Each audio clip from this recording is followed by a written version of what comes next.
हरिभक्त परायण डॉक्टर केशवदास वैष्णव यांचे दत्त संस्थान मोरवड येथे कीर्तन सेवा संपन्न.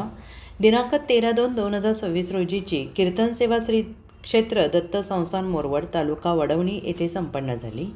कीर्तन करताना डॉक्टर केशवदास महाराज वैष्णव यांनी श्री संत तुकाराम महाराज यांच्या अभंगावर कीर्तन सेवा केली. कीर्तनामध्ये संतांची संगती संसारी जीवाला तारून नेते, संतांच्या आशीर्वादाचे महत्त्व तसेच संत चरण राजांनी देवाची प्राप्ती होते हे वेगळे वेगळे दृष्टांताने पटवून दिले.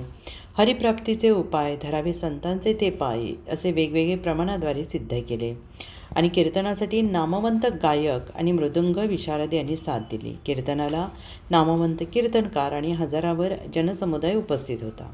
अजिंक्य महाराष्ट्र न्यूजसोबत प्रतिनिधी विवेक कुचेकर.